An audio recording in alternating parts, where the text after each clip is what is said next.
नेता तो बहुत लोग होते हैं, कभी इसमें जाते हैं कभी उसमें जाते हैं, उसका तो कोई नहीं है। लेकिन हमारी विचारधारा है कि हमारे परिवार से कोई अगर नहीं लड़ रहा है तो हमसे वो जो सुपीरियर अगर कैंडिडेट लगता है उसी को हम एक प्रत्याशी जो भेजा गया, जब उनको फुल फॉर्म ही नहीं मालूम होता है कि जो एमपी का फुल फॉर्म, तो हमारे जो समस्या है उसका समाधान कैसे उठाएगी वहां पर जाकर के। छोटा वाला बात किसको बोल रहे हैं सर? अरे माले के लोग जो थे वो क्या कौन थे? है माले में? कौन? अरे कोई न, प्रत्याशी का आप तो खुद आकलन कर लेगी, जनता आकलन करती है, हमको बताने की क्या जरूरत है। क्या कहेंगे अजय सिंह और उनके भाई डॉक्टर मोहम्मद शहाबुद्दीन साहब के साथ, मतलब उनके पत्नी के साथ, ये क्यों, मतलब कैसे ये पॉसिबल, संभव कैसे हुआ?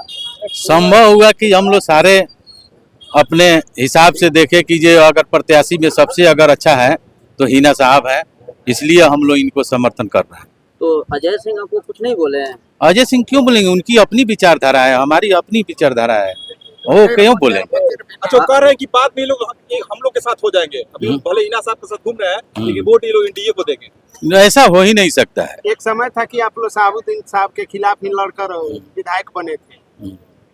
नहीं, समय देखिए, समय और सिचुएशन अलग अलग जब आता है तो उसका कोई वो नहीं मायने रखता है। नेता तो बहुत लोग होते हैं, कभी इसमें जाते हैं कभी उसमें जाते हैं, उसका तो कोई वो नहीं है। लेकिन हमारी विचारधारा है कि हमारे परिवार से कोई अगर नहीं लड़ रहा है तो हमसे वो जो सुपीरियर अगर कैंडिडेट लगता है उसी को हम लोग सपोर्ट करते हैं। अच्छा, हिना साहब का बहन बोल रहा है।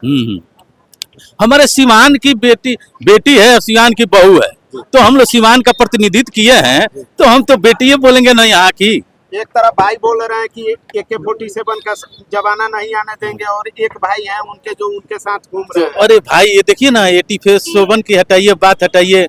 यहाँ तो लोग इतने डरते थे, 6 इंच छोटा से बात से भी डरते थे, तो इसलिए तो वो जमाना नहीं है। ये शहाबुद्दीन साहब की देन है और सरकार की देन है जो आज हम लोग अमन चैन से है। 6 इंच छोटा वाला बात किसको बोल रहे हैं सर? अरे माले के लोग जो थे वो क्या कौन थे? है माले में? कौन? अरे कोई न, प्रत्याशी का आप तो खुद आकलन कर लेगी, जनता आकलन करती है, हमको बताने की क्या जरूरत है।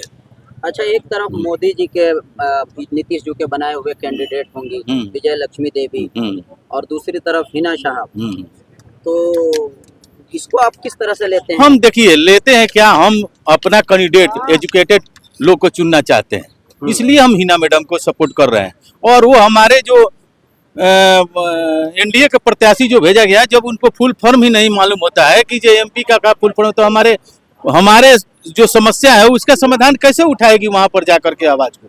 18 लाख जनता की आवाज कैसे बनेगी? जी जी, चलिए, बहुत बहुत चलिए, धन्यवाद।